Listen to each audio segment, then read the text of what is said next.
Hello, hello. You ruined it. It always gets me that my finger is like so far ahead of the others. Anyway. So we're opening up slightly different today because Tera can't use her fingers right. They're not bending the right direction. Hello. Welcome back to the Story Darlings podcast. I'm Sandra. And I'm Tera, the one that can't use her fingers properly. What are we talking about today?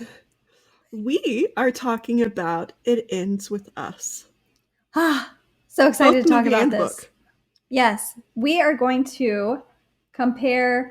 We're going to walk you through kind of the highlights of the book, right? And the movie and just share some of the differences. But I think we're just going to talk super casually about this one. And I don't know about you, but I've been super excited to talk about this one. I've been anticipating the movie for a long time, ever since it was announced Blake Lively was starring in the adaptation. And can we just talk about her outfits and her hair in the movie? Because, whoa, gorgeous. When I grow up, I want to be Blake Lively. She is gorgeous in everything. One of my favorite movies is Age of Adeline, just because she is so fucking gorgeous. I can't get over it. I mean, she was in Gossip Girl, right? Gossip Girl and Sisterhood of the Traveling Pants. I mean, she's just disgustingly beautiful. She's always been like the living embodiment of sunshine, just blooming.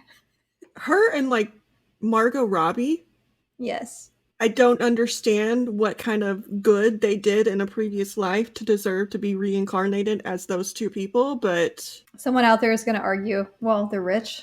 Like, no, this isn't about their money, because I have a feeling that they would be just as stunning if they were not in this career. Anyway. They would be normal stunning, but... I mean, Blake even says with her outfits, because I know you just mentioned that, there's been an interview with her talking about she styles herself and how everybody gives her all of this credit. And she's like, it's not that big of a deal. Like, I have access to all of these styles and designers and things like that nobody else has access to. It's actually really easy when you have that. What's crazy is the person who doesn't have a stylist, doesn't have the money, doesn't have access to all of those designers, that still goes out and looks marvelous. It's just more brownie points for her because she's so humble and she also knows her privilege and openly shares that privilege. I will go back on that privilege just a little bit, because there are interviews with her saying that this movie was a low budget movie and they'd put a Taylor Swift song in the trailer, but they didn't have the money basically to put it in the movie. I'm like, bitch, please, Taylor Swift's your best friend. She'd give you the song. Like, check your privilege here. There ain't no way Taylor wouldn't let you use her song. And then even that, like her husband being so involved with everything too, with the release of Deadpool as well. Yeah, they're so cute together. They are cute together. It's disgusting. Mm-hmm. And they just play off each other so well. They just complement each other. They have the same brand of humor. They're both just very quick about the humor too. He dishes something, she dishes it right back. And you just love to watch the banter between them. It's so funny. Mm-hmm. So I read It Ends With Us probably 3 years ago as well. And I think it might have been my first Colleen Hoover book. And I was hooked. I'm just hooked on the way Colleen Hoover writes things. They're accessible. She's so good at emotional impact. She's really good at showing real relationships, because a majority of the relationships out there are fucked up. They are toxic. They are highly emotional. They're just people not having the emotional tools and being equipped with, the communication skills and stuff to be able to navigate whatever life throws at them. And I just really enjoy that about Colleen Hoover's books. Especially YA books, because as a teenager, young adult, you definitely do not have those. No.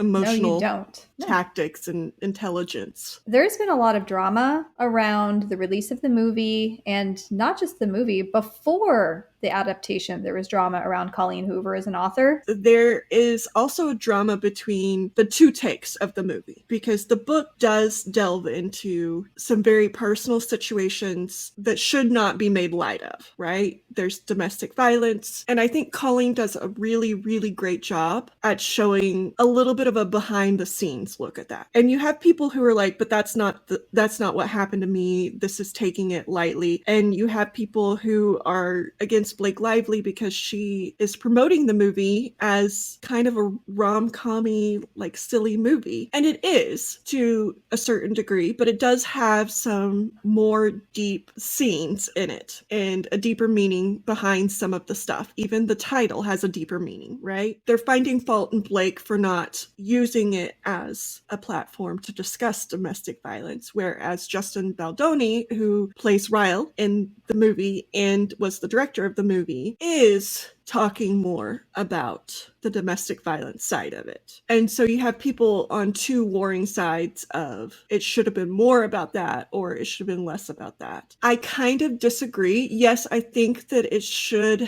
like, it is a great movie to show the domestic violence, but I think the point to both the book and the movie were to not dwell on the domestic violence side of it, but dwell on the emotional impact it has on the woman. Mm-hmm.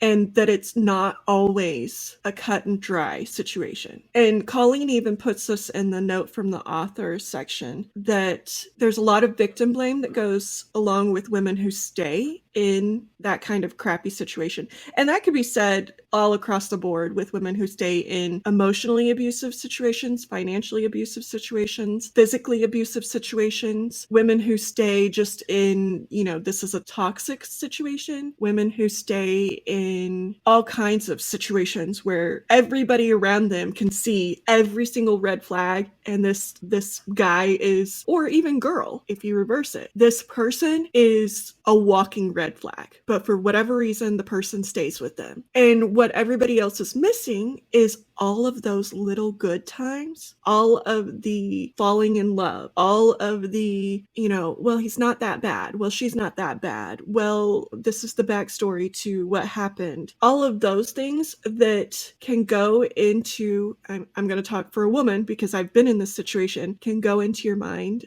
of, well, do I want to end it strictly because of this?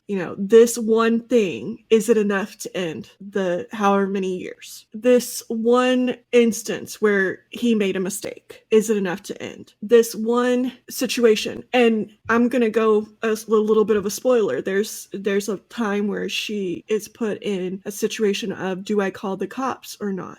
And her reasoning in the book, and you didn't see it as much in the movie, but her reasoning behind not calling the cops is, I don't want it to harm his career. Mm-hmm. And I have had that particular thought in my head of, I don't want it to harm him in some way. Like, I don't want to turn him in because I don't want it to harm him in some way. And so I think people who are against this either have not been in that situation or have been. Maybe it's you've been in that situation and you made a different choice. You got out. You didn't have those thoughts. And that's great. Or it's the person who's never had anything like that happen to them. And so they can't understand why there would be any back and forth. It's well, if it's so bad, why didn't she just get out? That I think was the point to this book, is that it's not nuanced. There are a significant amount of nuances that goes into each and every person's story that you can't look at it and just be like, well, it should have been done this way,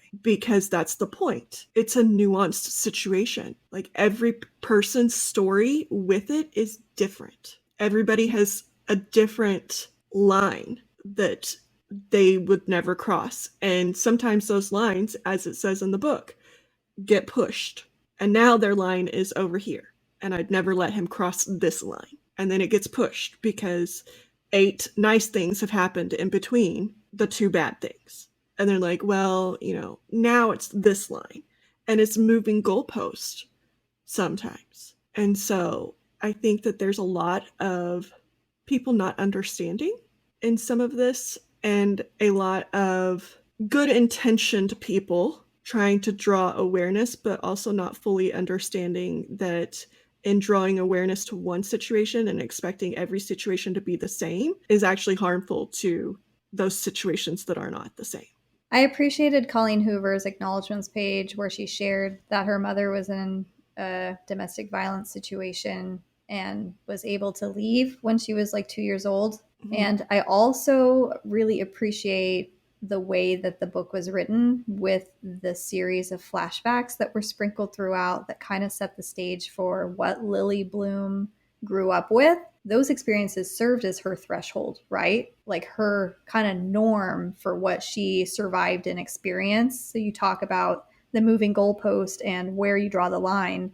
And for Lily, that was kind of established at an early age. And the crazy thing about this story is the first instance of domestic violence with Ryle, it's a very gray area. She's not even sure something nefarious happened because it happened so quickly. So we see in the first couple instances, she is in such shock and coming to that she doesn't really trust what happened because it all is like a blur that just happened, right?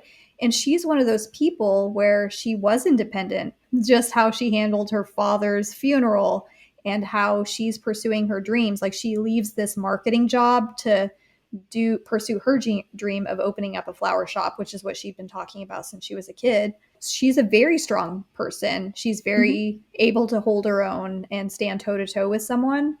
But you just see how all of the extra context from childhood affected where she sees this line and she just sees the good in people all the time, right? A part of her feels guilty because Ryle did not want a relationship at all in the first place. He said, I don't want a relationship. And she was essentially like, well, if you don't want a relationship, I'm a relationship kind of girl. So sorry, we'll just have to be friends. So in a way, Ryle was kind of enticed to think about like, okay, maybe I do want to try and pursue a relationship and give this a shot because she's worth it to me. You have to believe that Lily felt kind of responsible too, like it was on her to make it work because he never wanted it in the first place. So she must be blaming herself too to a certain point. There's just so many layers of complexity around this. And two completely different takes, because I didn't make Justin. Justin came to see the movie with me. I obviously knew what was going to happen, and I had warned him, like, something's going to happen. I didn't give spoilers, but I'm like, something's going to happen.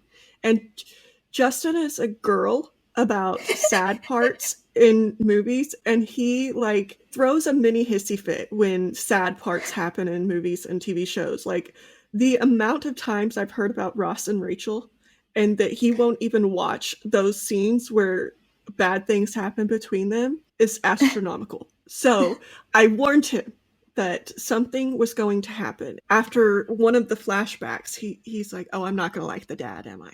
I'm not telling you anything. And so his take after the first instance in the movie was that he was afraid she would automatically assume that he was abusing her based off of her past life, like her past with her dad, right? So she wouldn't even give him the benefit of the doubt that he didn't mean to do that. She was just going to, cut it because that was her goalpost, right? That was where she said she would never be in that. And with her past, their parents, Justin expected her just to end it and not even give him a shadow of a doubt that that's not what actually happened, because in the movie, it is left to interpretation as to what actually happened in that scene. Whereas in the book, it's not left as much to interpretation. But I still read it strictly as domestic violence.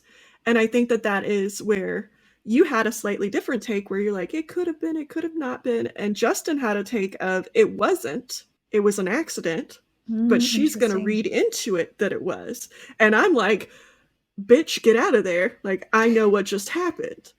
And so you have, even just between the three of us, very nuanced takes on what happened in that one particular scene based off of life experiences that may be just a little bit different. So you mentioned seeing it with Justin. I saw it with my sister Taylor. Taylor has not read the book, and Taylor is not into the sad. Okay. So she really loved Big Sis for taking her to this movie. And we're sitting there throughout the entire movie.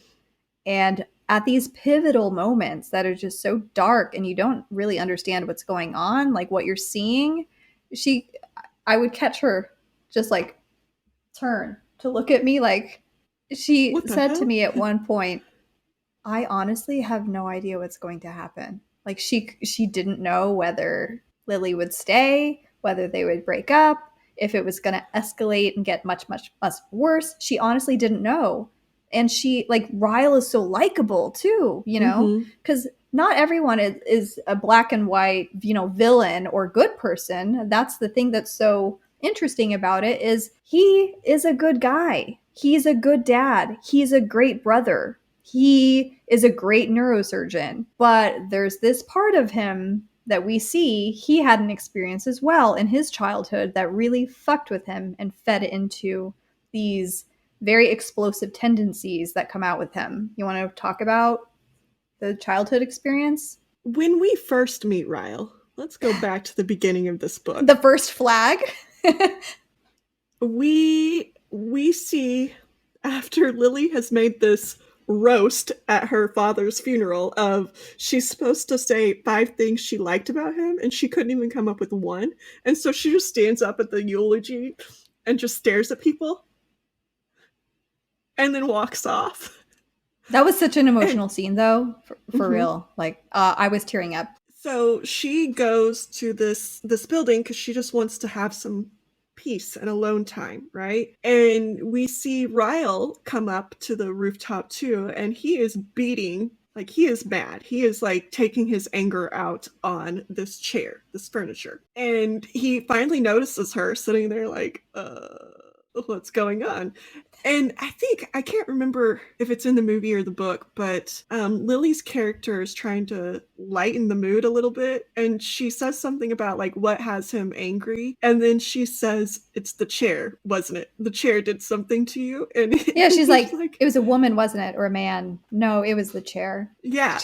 And I thought that was just a very quick peek into who Lily was going to be. Like, very quippy, very De-escalating, funny, very de-escalating situations. cute in that. And then we find out that Ryle is a neurosurgeon, and I love the banter back and forth of her not believing him that he's a neurosurgeon. And then he mentions in one of their naked truths that he watched a kid die today because the kid's brother had found a gun and didn't realize it was a real gun and had shot the kid. Lily went straight to, what is that going to do to that other little kid? And Ryle answers, it's going to destroy him for life. And that is our first peek into Ryle's like psyche, because you know he is talking from experience. Like, he leaves nothing except for Lily, I guess, who didn't understand that what happened there. But every reader, at least I, like, knew straight off, and even Justin knew straight off that that's what happened to him as a kid. He had personal knowledge of,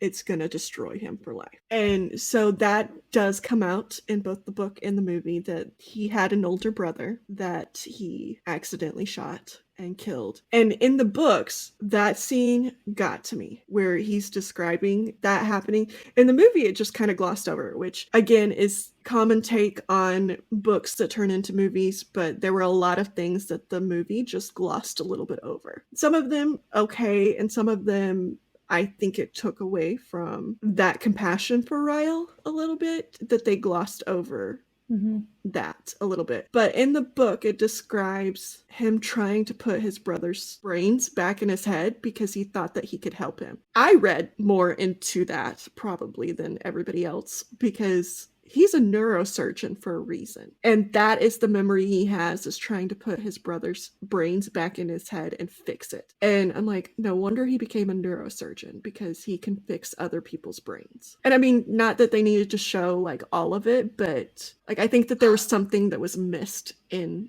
that interaction, and just I saying, oh, well, he still, shot his brother. I think what they were going for with the movie anyway is just focusing in on the woman experience, right? Rather Mm-hmm. than really building up that empathy for the guy. But I think that the way that they shared that story with his sister, Alyssa, Mm-hmm. that was so touching. And I was sitting in the theater with just tears streaming down my face, because the way she talked about what happened with Emerson and Ryle's, just how he's been ever since. And she thinks that, like, she didn't say he ended that day too, but it messed Mm-hmm. him up for life after that moment. It changed him for the worse. And you see like her struggle with trying to love him as a sister and wanting the best for him, but also it was just, I don't know. I Mm-hmm. was okay with it, but Yeah, I see what you're saying. And I think this is the like two sides, right? I appreciate that they wanted to see it from the woman's side, but that is what's leading to people being like, well, why didn't she just leave? Like, there's empathy for this guy Yeah. coming from the woman because of this situation. And I think ignoring,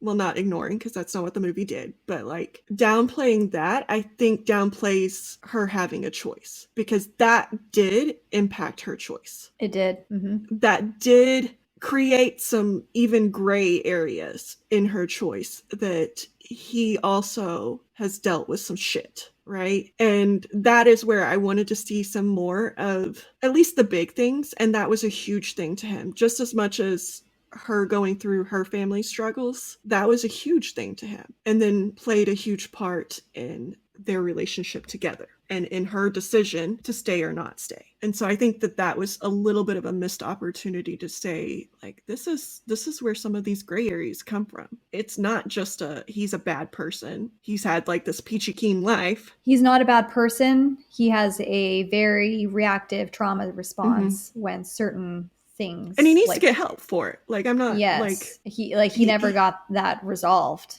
Yes. And it's just gotten worse. The fact that he has never entered into a relationship and keeps people away, that's not helping anything. Healthy. It's just compounding the problem and bringing it to what it is now. You see Ryle and how he's depicted in his past. And then you also see on the other end of the spectrum, Atlas Corrigan, who in this opening rooftop scene, in one of her naked truths, she tells Ryle that she lost her virginity to a homeless guy named Atlas. You get these flashbacks in the book and in the movie. I thought they were done, as good as can be given the movie adaptation, where Atlas went to this abandoned house because he was apparently kicked out of his own home, which the home environment wasn't great at all.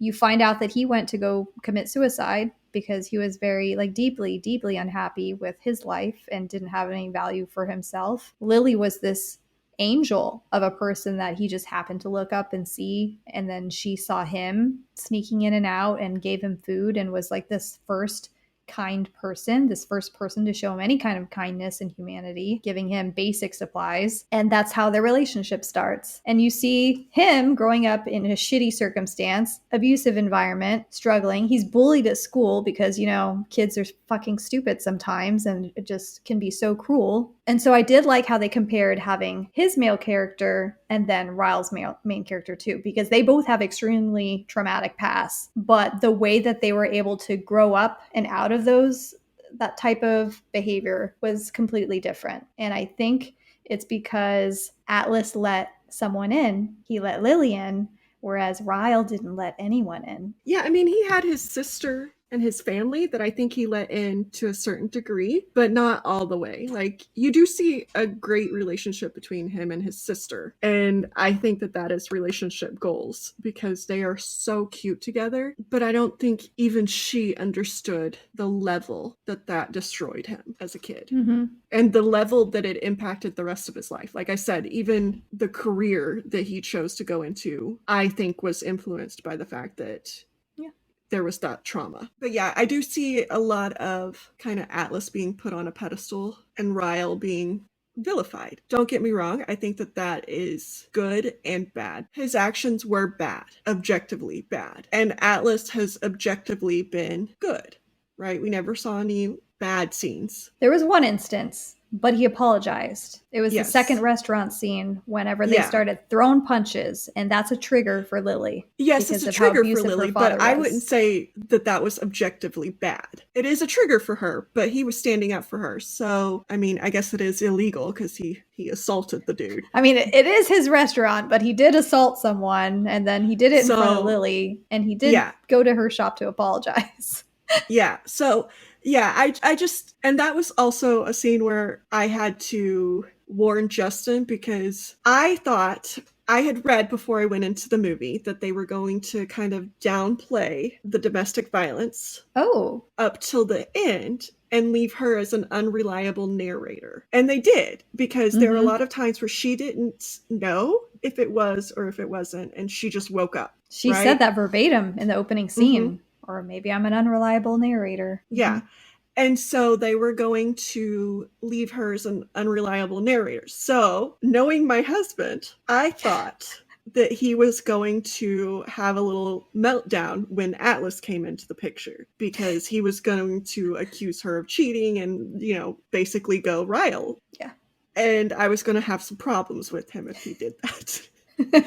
Because Atlas had not and does not do anything that puts him in any kind of a negative frame in my mind. Because I think Lily needed to see somebody was there to stand up for her, even in a violent way, to feel like she could trust herself to stand up. Mm-hmm. So that's where I'm saying, like, even though he did something that was bad, I think Atlas is still the character that is on this pedestal. You make a good point with him having that physical blow up at Ryle in the restaurant, because it further proved in front of Lily for her to see firsthand again that Ryle does have this rage and anger inside him too, right? So it did kind of cement that fact. So I'll give there. And even not just a physical rage, but his comment to Atlas. Oh my God. And in the movie, he comments that she wasted her virginity on Atlas. In the book, I think his comment was even more violent, even if it's just emotionally violent, because what was it that he said? He said, pity fucked a homeless boy. Yeah, that she pity fucked him. Sometimes words hurt just as much as physical violence. And I think But that you know right what? there, Alice had the perfect response to that. She was like, what he said, I didn't mean it. And he just turned and looked at her and calmly said, I know, I was there. We connected soul to soul. Like, I was there, you were there. We know how it felt to each other in that moment. And he had all the green flags.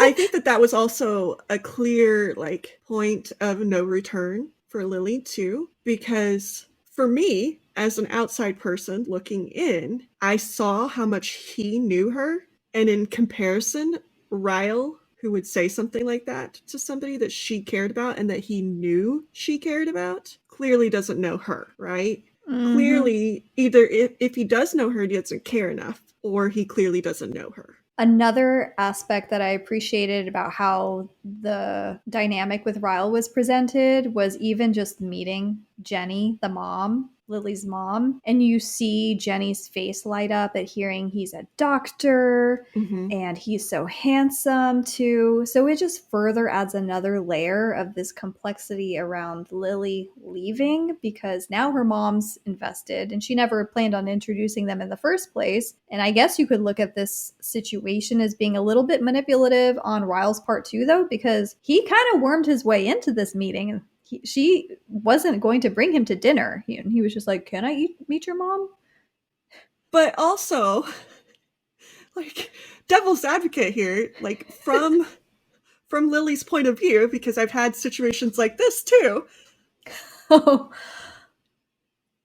her, that felt like he was making a step in the direction of a full-on relationship. Right? It didn't feel manipulative, like, in the moment. It felt like he was giving up another piece of himself that he has said he wouldn't do. That's so interesting how our perspectives are different too. Because my initial reaction was to look at it as a manipulative maneuver to kind of further embed himself with her.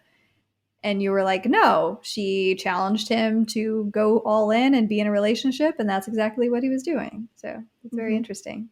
So again, I think the people who are wanting this to be, here's what domestic violence looks like, and here, like, you're not doing it right, I don't think it's that simple. And yes, each person's different a little bit, but there are so many different ways. Like, Sandra is reading into that as manipulation, which is a form of domestic violence. And I'm looking at it as it could be a green flag if he's really trying to prove himself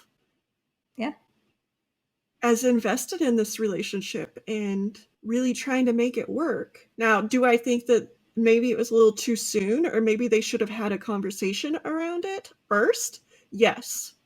Like, that's my adult coming out, not my younger self who has been in that situation coming out. But looking back on those situations, yes, there should have been communication involved, not just, hey, I want to do this involved. especially since that scene happened so close after the first incidents of domestic violence. There are Yes. some like nuances there too of she's still wrapping her head around, did he just abuse me? Did he not? Is that what abuse looks like? Is that not? Am I being over dramatic? Am I not? Because that Mm-hmm. is something that comes into your head a lot as somebody in that situation. Am I being over dramatic? Did that just happen the way I think it just happened? Or did that happen in a different way and I'm making it into more than it actually is? And especially those first instance of it, it feels very much like I'm reading into this. But as you go more and more, obviously it gets harder and harder to be, I'm reading into this. One thing for Lily in trying to grapple with what just happened is the domestic violence that she bore witness to as a child was very overt displays, very Mm-hmm. violent, very physical. I mean, there's no mistaking what it is. It's just ugly and right there in your face all the time. And it was like Ryle's exhibition of this behavior was so different. It was just as abusive and bad, but it was a different form of it too. And she struggled with that. I feel like she saw the other side of domestic violence as a kid too. Mm.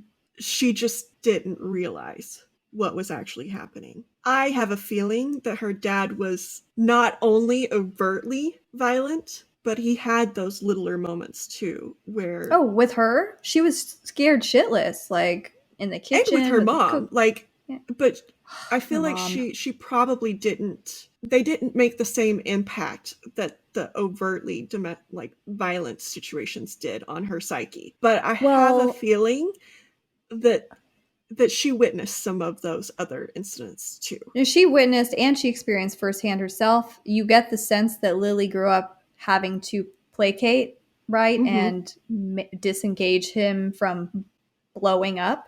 And then you see that happen as her relationship with Ryle progresses, as she's trying to calm him down. She's like in his face, touching his face, trying to like connect with him and calm him down and apologizing. She's trying to de-escalate the Mm-hmm. situation just as she was when she was a kid. The look at me during that last Oh my God. That was so hard to domestic watch. violence situation, she was trying to get him to see her as a person Mm-hmm.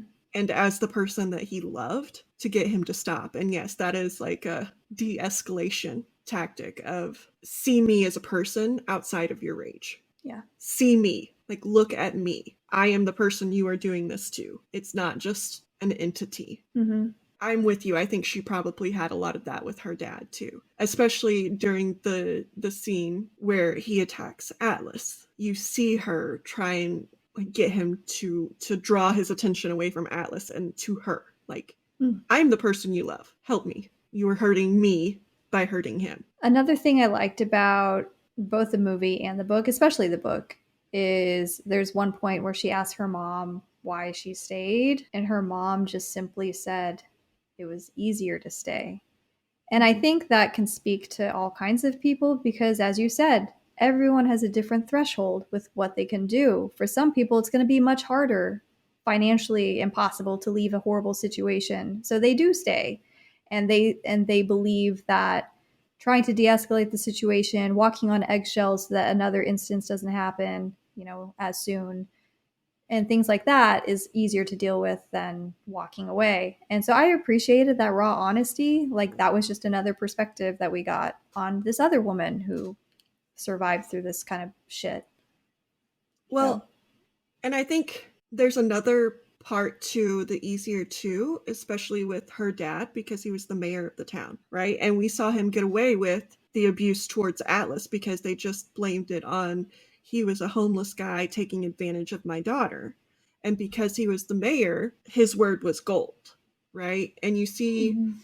that a lot, that the woman is not going to be believed because the man has some sort of power, whether that be police officers whose wives are getting abused or other people in power. Obviously, they couldn't be doing that because they're such a stand-up guy. And so it's easier just to keep your mouth shut because you're not going to be believed. I mean, even yourself don't believe what is happening. You don't believe that it was that bad, or you try and make it not that bad in your head. It's just easier to not put yourself through that mental torture after the fact. Like I said, words can sometimes hurt more than physical abuse. And at least with the physical abuse, you know what you're getting. But with the words, you don't always know what kind of damage those can do. And so it's just easier sometimes. Oh, And that that's was a kind of a somber downer. note. Sorry. Yeah. I mean, to pick this back up a little, I like how in his corner, Ryle did have his sister and Marshall, and he was very talented at his work. Like he was Mm-hmm. exceptional at it. And that kind of added fuel to the fire on why he was so enraged whenever he did burn his hand, and then his hand was cut up by the glass too after knocking Lily to the ground.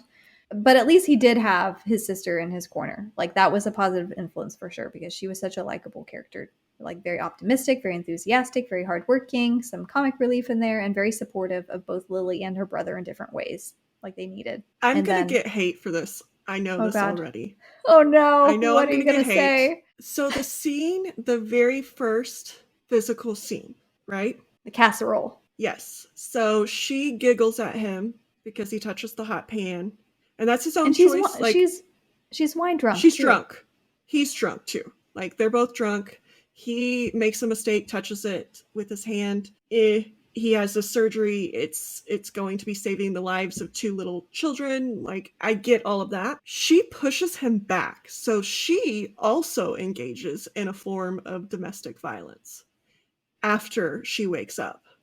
Because that's how he hurt, like that's how he cuts his hand, is she pushes him. And so she is having a trauma response back to the abuse and being abusive. And I think that that is something that people don't understand all the time, is that there is a trauma response to abuse after, I guess not even after, but like where you just want it to be done. Yeah, Right. and get away. And so I think during that scene, you can see that she is also physically abusive. Like she pushes him and she's sorry about that after. I think it is a trauma response, but just taking it out of context, you can say she is equally as to blame in that situation. Now, he did it first, so I would question equally on that.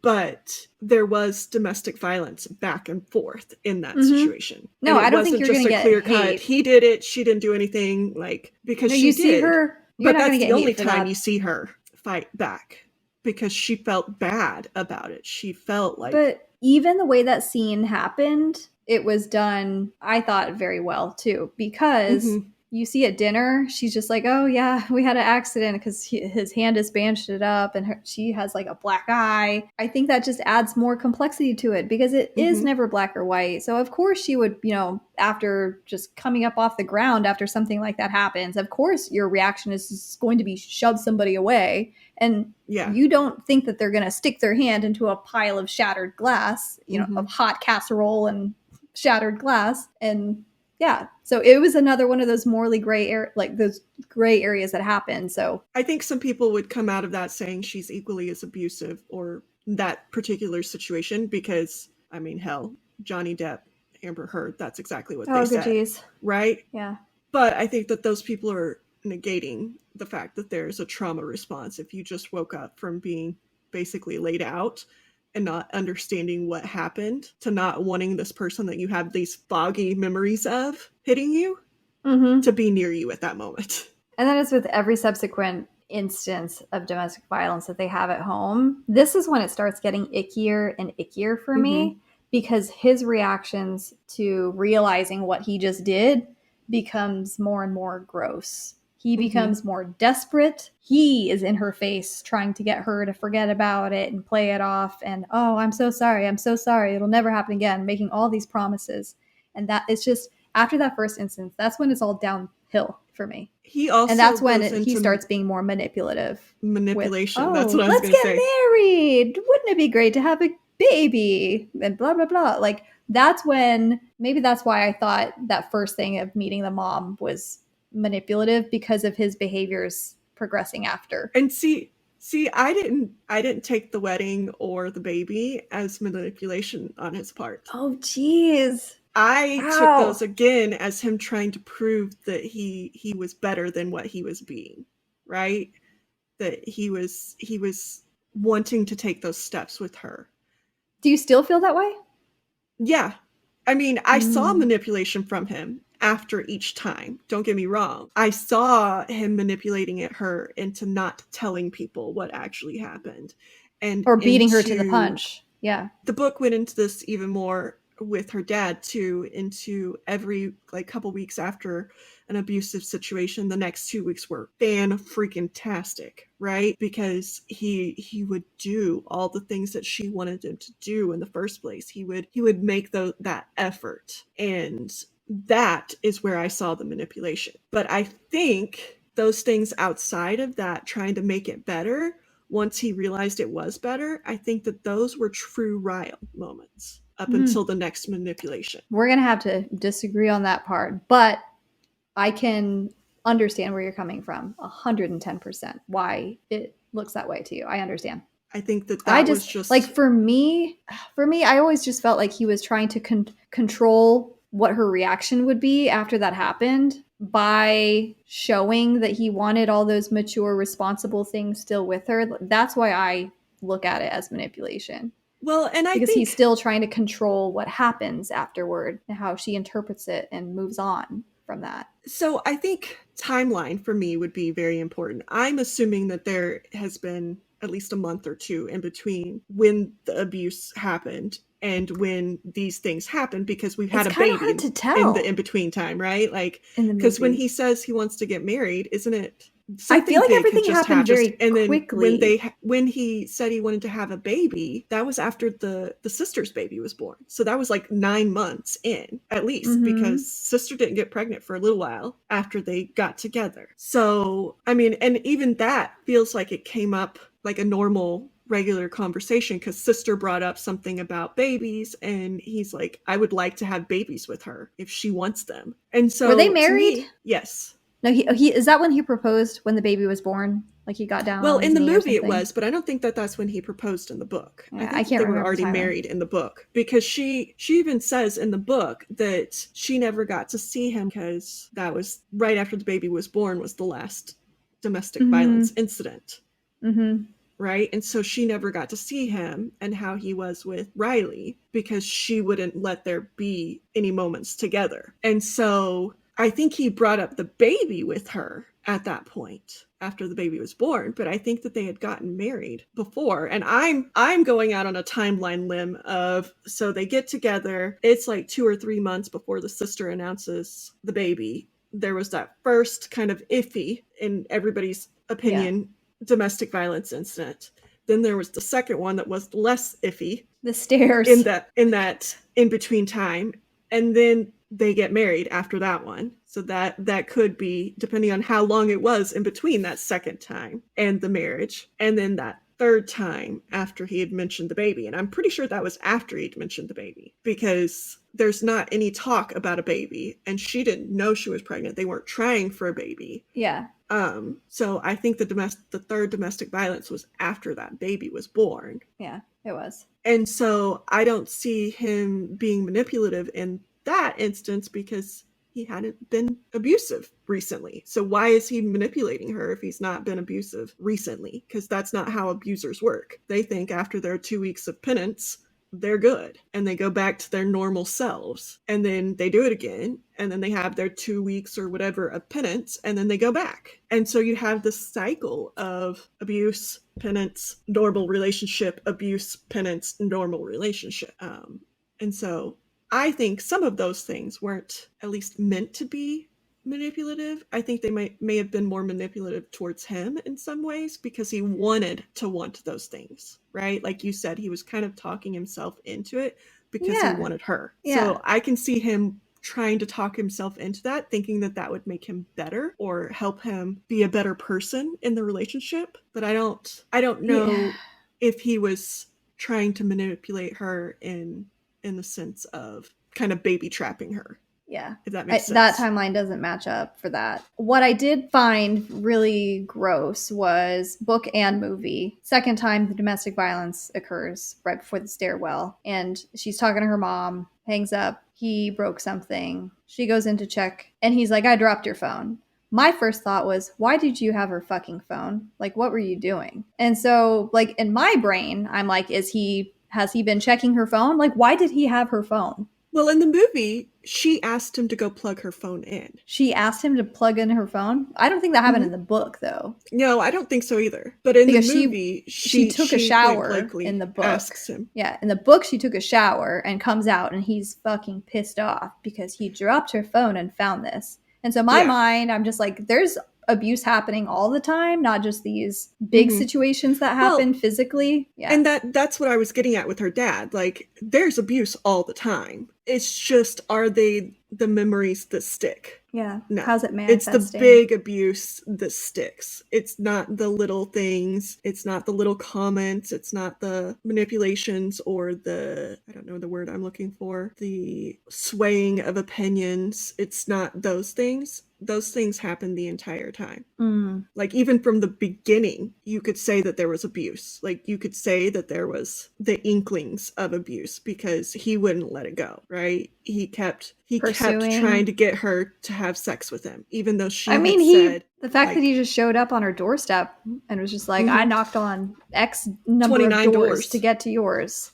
Yeah, I mean, there were red flags all along. Yeah, I agree with you. There are little signs of abuse, or probably, full on abuse, that just, they're not as big as those. But you have to give it up to the writing in the book and for the movie as well, because even watching it and knowing what happens, I still felt so much for Ryle. Like, a part of me wanted it to work out. Like, oh, I want them to stay together and stay a family, and for him to be present in Lily's life and baby Emerson's life, Emmy's life, I want it to work out. You learn to see all of those appealing things about Ryle that made Lily fall in love with him. And that's what was so difficult to grapple with. And then on the other hand, there was the Atlas relationship. I will say I liked how that whole dynamic was depicted, because he didn't just come in and swoop in and then immediately start this romantic agenda with her, right? He always came in from, you need a safe place. I am a safe place for you until you can get your own apartment and stand on your own 2 feet. And he never crossed a line. And I loved him for that. I think his life, how he lived it, was also why he did that. Because I think as a kid, he would have loved for his mom to have a safe space. I'm going to get all weepy. So yes, I think while he's still deeply in love with her, he's still deeply in love with her. Like, whatever makes her happy is what he wants. They had a small change in the movie where he never told Lily that Cassie was made up, whereas he never told her in the book, though, either. Like, that is one of my favorite scenes. No, he did not. That was one of my favorite scenes. The friends did. They're like, who the fuck's Cassie? And she's like, his girlfriend. They're like, he doesn't have a girlfriend. And so they tell her. He never tells her in the book either. He pulled her aside because they're saying this in front of him. He's like, shit, now I have to like come clean to her and say, yes, it was made up. So I'll say that I liked how he still didn't say, oh, I just made Cassie up, because he didn't want to influence her decision making whatsoever in whether she stayed or left Ryle. It wasn't this guy versus this guy. It was, yes, correct. Yeah. He's abusing you. You need to like realize that he is abusing you. Something I didn't really care for that changed, even though I loved just the style and stuff that went with it, was they made her much more financially well off when she met Ryle than she was in the book. Because in the book, she had this roommate named Lucy, and Lucy was dating a guy, and she had a crappy apartment that she shared with Lucy. Even though they had to age up Lily and Ryle for the movie, maybe that plays a part in them being more financially stable. But that's just another factor of Lily being able to leave Ryle. Yeah. Is because she has the means, right? Yeah. And I mean, in the book, at the end, she has the means too. Yeah. Right? Like, she has a very popular florist shop and she's making money. One thing that I simply adored, both in the books and in the like movie, is the sister. Because after the first incident, sister knew nothing about it. It was made to look, and everybody was talking about it as if it was an accident. Yeah, they joked it off. The second incident, it was harder to play that off, right? And the sister found out in the book what actually happened. And I think that that's where the sister pulls her aside and tells her a little bit more about why he goes into those rages, right? And she asks Lily to give him a chance. And Lily does. And then after the third instance, the sister is like, as his sister, I wish you could forgive him. But as your best friend, if you go back to him, I will not talk to you anymore. I will never talk to you again. And I loved that kind of a support, even though she loves her brother. Mm-hmm. She can acknowledge that her brother is a shithead at times, right? Very flawed. Mm-hmm. I don't want to say you never see that, but you don't see that very often where the family of the abuser recognizes the abuse. It's usually a victim blaming situation. Well, what did you do to make him do that? Well, what did you do? Or what happened you don't have the yeah. right to do this. You don't have the right to take that baby away from him. You don't have the right. It's very much a blame the woman. And if the only avenues of support you have are blaming you, then again, it's easier to not leave. It's just such a complicated, nuanced thing. Even at the end of the movie and the book, you still get the sense that Lily loves Ryle very, very deeply still, right? Well, she shows that. And she shows how much she's still under his control a little bit with the naming of the damn baby. She Is names that how it you Emerson. looked at it? I think it's cute, but I think that was her last, or still wanting to be a family, right?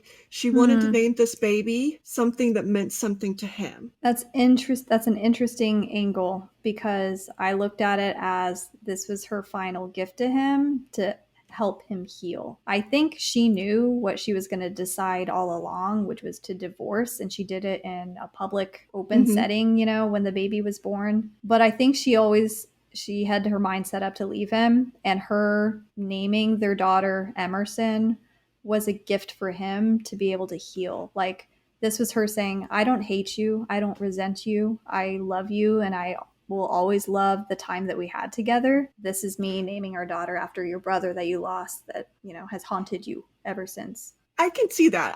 I'm just saying, deep in her, she still wants him to be happy. She still feels for him. She still, even the naming of the child is about him. Even Alyssa Marshall's child being named after Riley. Yeah. I think, and that's all I'm saying. Like, she is a people pleaser from childhood, right? And I think that is one of her coping mechanisms. And I think even the naming of the child was a coping mechanism for her. It was about Ryle, not about her. And the same with, like, after the abuse, how you mentioned, like, she pulls his face, she tries to help him, even though she is the one that just suffered this. Her whole relationship has been about Ryle. And even that naming of the baby, like, the last thing they did in their relationship, she gave him. Isn't it crazy how in the opening scene of the movie, they're playing this game of naked truths, but the core truth that each of one of them shares is something they don't really think about later. And his is, what happens to that child for killing his brother is the rest of his life is fucked up. And then she tells him that she's basically an unreliable narrator. Those truths that were spoken in the beginning of the movie, like, carried throughout the end of the movie. I still felt shocked when all of this stuff played out, regardless of being told that this is who they are. Right. It's so crazy. It's almost satisfying. And that's how a relationship is. They tell you who they are, and you just don't want to believe them. No, you got the love blinders on, seeing through the rose-colored lenses. So one thing that I was kind of disappointed when I went to see the movie is I wore a floral dress and nobody else did. Did people in your theater wear, like, florals? I got into the theater when preview started playing, so I couldn't see anyone. I wore jeans and a cardigan. So you weren't as invested in this situation as I was. I thought your dress was very on theme. It was very on point for the movie, and I thought it was a pretty dress.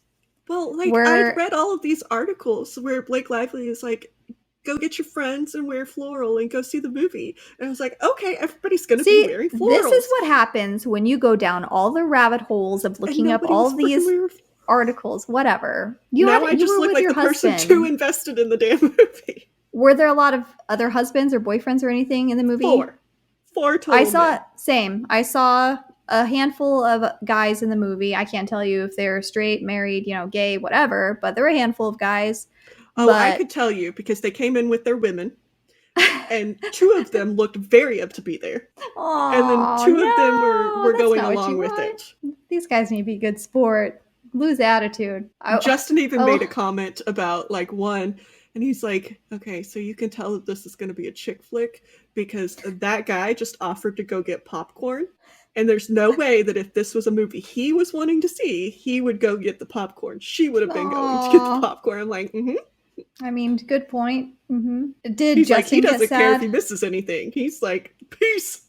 It's going to take me 20 minutes.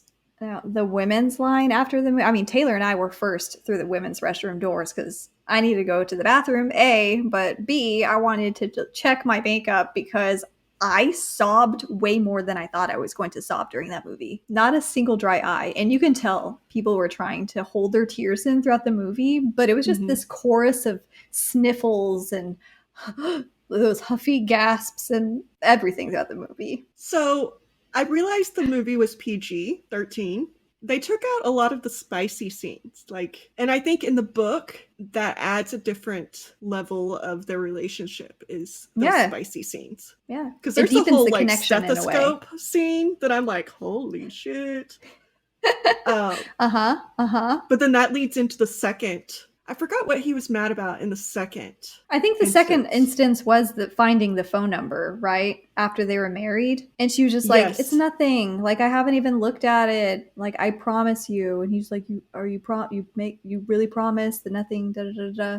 He was, I just hated those moments so much because he started just seeming more and more insecure, less Mm-hmm. sure of himself and confident, and just became so needy and codependent in a way, very possessive and just so insecure. But we haven't even talked about Atlas all that much, and I liked Atlas's character, and Well, I that's because thought that, Alice doesn't get a whole lot of time in this one. which makes sense because he's not a part He's, of the story, right? yeah, He's a he's a reason part of the past and for. probably the future. Like, Mm-hmm. he's bookends. Okay, one thing that confused me in the movie, maybe you can explain this to me. There's a part where she gives Ryle a notebook. He's like, "This isn't mine." She's like, "No, I'm giving that to you." What was that? Was that her Ellen diary or what? No, I think What that was that it? was her way of getting him to look back at her because she then says that I kind of love you too. And then he hands the book back and she throws it on the counter after I they that kiss. went over my head because that is not how I interpreted that at all. I was like, Yeah, "Is at this just first an I Easter interpreted it egg, the like a same way you nod?" did. And I'm like, why the hell is she I'm so giving him this confused. thing after they just get into this fight over fucking Atlas that is going to like piss him the fuck off? Yeah. Like, as an abuse survivor, you do not give him ammo, right? Like, you don't give him Oh, ammo. But no, like, I think that was just her way of distracting him. And then she comes in with the, like, I kind of love you too. And okay, then they that start makes kissing, and then sense the because notebook ends up on the counter. So that's okay, why I don't think it was important.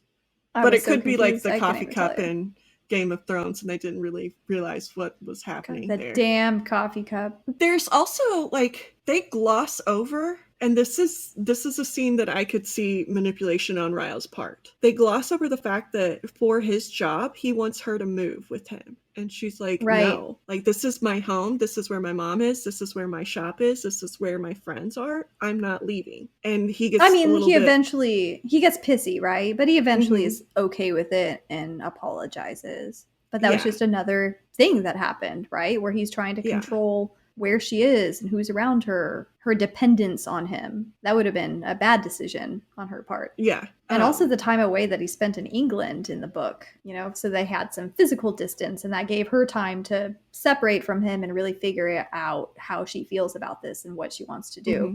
I also, like, I get it, but I also don't get it. His jealousy of Atlas. Because you see it from those very first scenes where he knows nothing about Atlas in present. He's just heard her mention that, like, she lost her She lost her virginity V to him. card. And then they've had zero contact. But this dude is, like, so possessive that he is so jealous of Atlas, even though she's had 9 years, 8 years of no contact with him. And he loses his shit. And that's the, like, I do, but I don't understand that for him. I mean, later is almost a self-fulfilling prophecy for him whenever he point blank asks her, do you love me? She's like, of course I love you. He's like, do you love... No, he says, do you love him still? She's like, I love you. He's like, that's not the question that I asked. Do you love him? She's like, I don't know.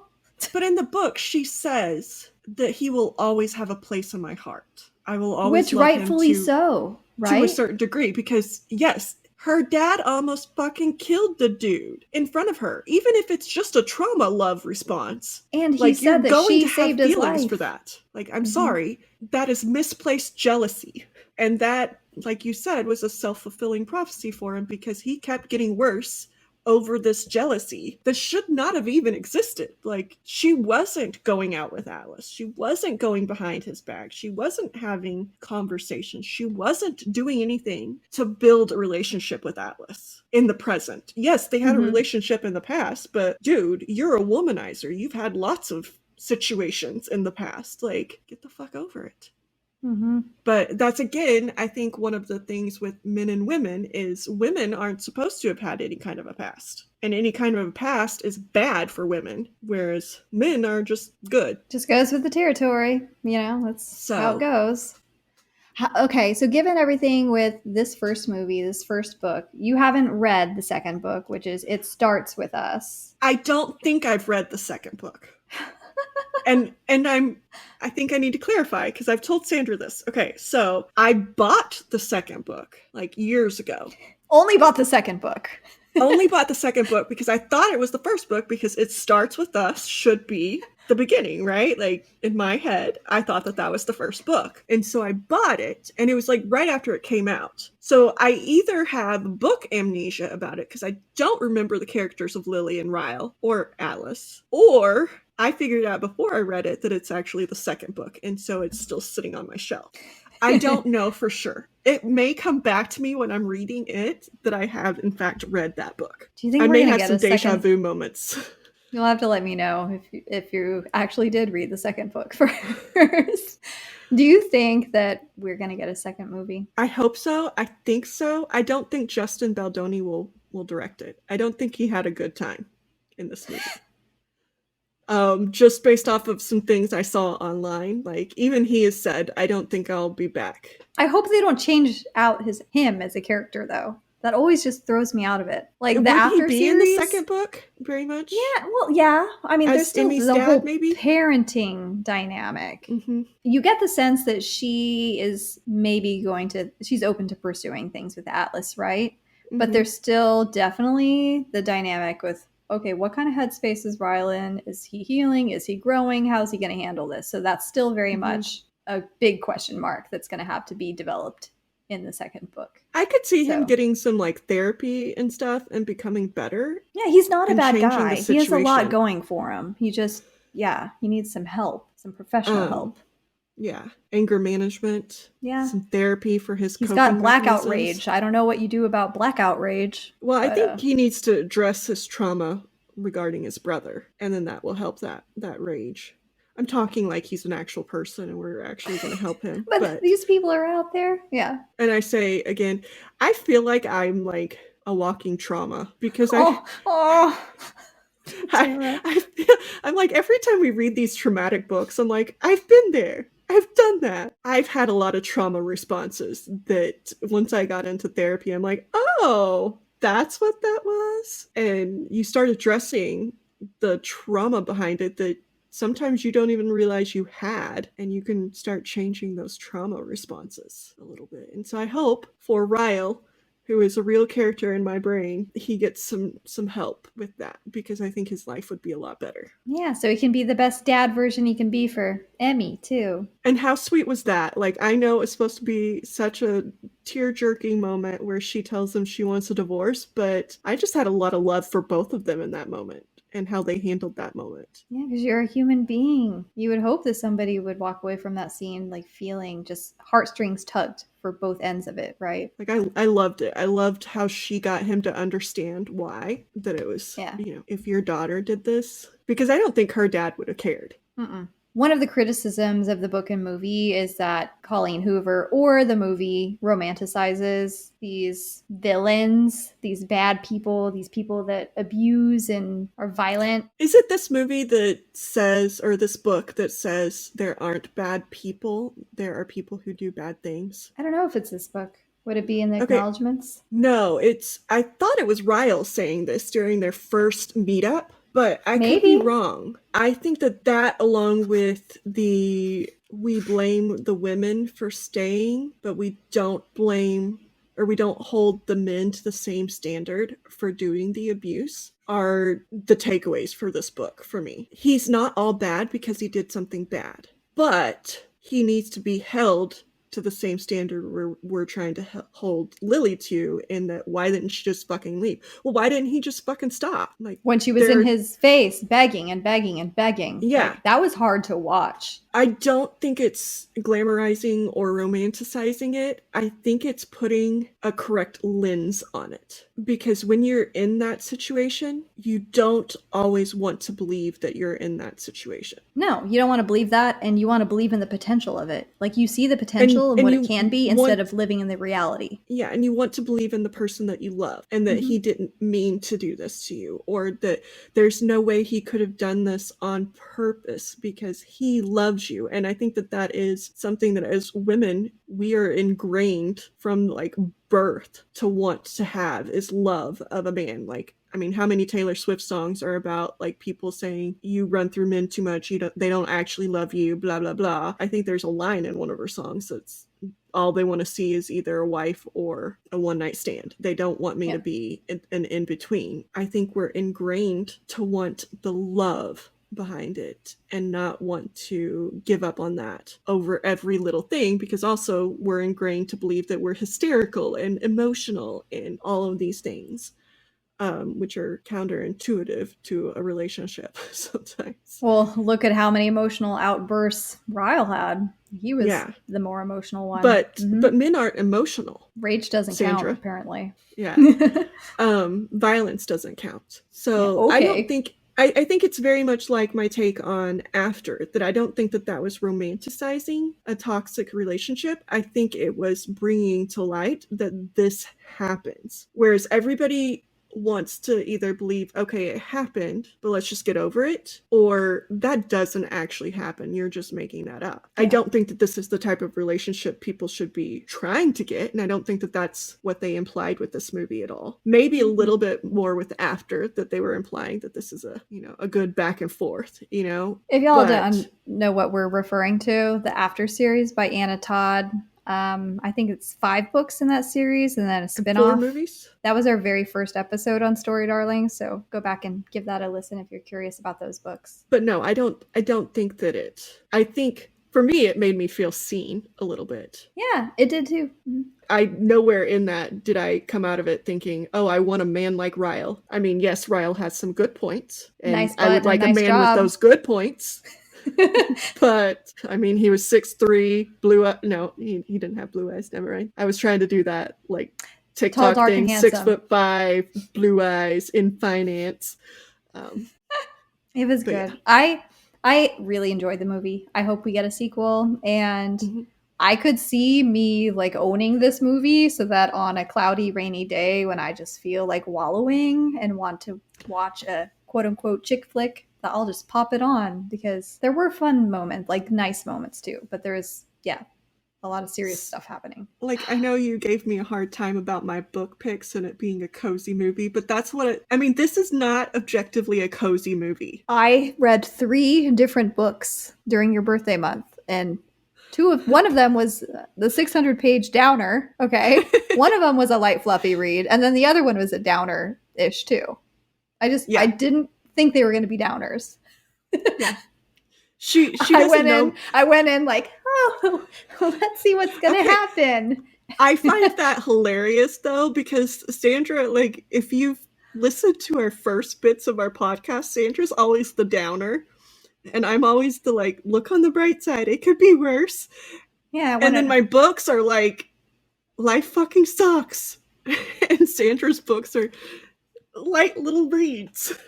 I mean, in my defense, I feel like I was going through it in the first season of the show. Understandable. But I'm in a better place now. You're not the downer anymore in our group. I'm now the downer. I'm now the doll. You're not a downer. You're not a downer. You bring a different perspective, and I bring a different perspective. Yeah. But yes, this is not a movie that I would. I mean, I love this movie. I would probably rewatch it multiple times. I liked them, but I would falling have to in be love. in a certain mood for this kind of a movie. The whole first part of the movie, though, is the cat and mouse game of her, stringing him along, and what is he willing to do to finally get her to like give him a chance. You know what I mean? And so that was fun to watch. This new love blossom between them. I love the onesies too. Oh, yeah. I thought those were hilarious. We'll see, what the next book does. But you can tell this was low budget. I mean, they had styling for Blake, but the fact that he didn't go to England, they had to cut out so many friendships. So she had a gay friend named Devin. Who she worked with before. He wasn't in this book because he was a ploy to make Ryle jealous at the party. So yeah, it just focused on very intimate scenes between the two of them. So low budget in that sense. I don't think they had a stylist for Blake. Those were Blake's clothes. And Gigi Hadid's and I think Taylor Swift's clothes also got thrown in there a little bit. So yeah, that was actually their... When I was watching the movie, it was the party scene, right? Where Lily walks out and it focuses on her sparkly boots and it goes up her body. Those are Blake's boots. That's what brought the conversation up. It's those and her fucking big boots. Hair. Yes. My sister turns to look at me. We like swivel our heads, look at each other, and she goes, "She is so disgustingly beautiful." I was like, I know. It's insane. And that's kind of the feedback I'm hearing from other guys too who went and watched this movie just because they are Blake Lively stans, is she was freaking amazing. So I turned to Justin and I was like, those boots. They're beautiful. Are gorgeous. Love them. All her outfits. She got a lot of shit for the styling of her going into the movie. Like all these out of context shots of her kind of that chic hobo look on the street. But it worked with her character. It was just different, very whimsical. However, I did catch the low budget in one of the end scenes with trees. Like if you looked closely, the trees did something weird. It was like they tried to edit them together or something, and one came out further than the other in pixelated Is this the funeral form. Scene or the grave one or a different scene? Yes, the grave. She went back to Maine. One of them comes out pixelated. Oh no. Or at least it did in my movie theater. Well, when I get the movie, when it's available, I'll have to go and see. You'll never unsee that now. Yeah, those are the things unless you can they fix it before it comes out. They might fix it. I didn't notice anything like that, but whatever. Okay, if you go see the movie after this, let me know if I went crazy or if it did in fact do that. It's in the scene as she's driving with the baby back up to Maine. So it's when she's in the car? So not at the gravestone. I don't remember if it's in the car or right after, but there's a whole bunch of trees on the right upper hand side of the screen. Okay, I wasn't looking at the trees, so Tera was. Well, I was like, wait, did you see that? Justin also saw it with the trees. That's okay. It was definitely there's something wrong with that tree. It was y'all's movie theater. Yeah, maybe. Somebody will let us know. But anyways, we hope you enjoyed our discussion on It Ends With Us, both by Colleen Hoover and the Blake Lively adaptation. I don't know how you're feeling about it, Tera. I love both of them. I did too. I thought they both accomplished the same goal. And you're never going to have a movie be as good as the book. You're just never going to. You just get so much more context and character rounding. So I didn't go into it expecting the movie to be just as good as the book. I think it's definitely enticing for people who haven't read the book and watched the movie to want to read the book now, because Taylor walked out of that movie and she was like, I was so confused by the timeline of events. I couldn't tell how soon or later after that things were happening. Does the book give more context into that? I'm like, yes, 100%. The book gives so much more about different things. So yeah, highly recommend reading that. I can see that because you have one episode where she just now found out she was pregnant, and then literally a minute later she's at least 8 months pregnant, and you're like, where did that time come from? And he's asking for permission to touch her belly. Yeah, it was a blur. So, her life probably was a blur at that time too. So yeah, our next episode will cover the book Flock, by Kate Stewart. That one's not based on a movie, but this is one that Tara and I have read previously, like 3 years ago, and we really enjoyed it. So this one is hopefully a lighter read in many ways, but still really intriguing with This is one some that of the mystery. Sandra suggested about 3 years ago when she was in her down phase, though. So take that as you will. We'll see what that means next week. Join us on August 20th for our episode of The Flock. All right. Thanks for listening. Bye. Bye.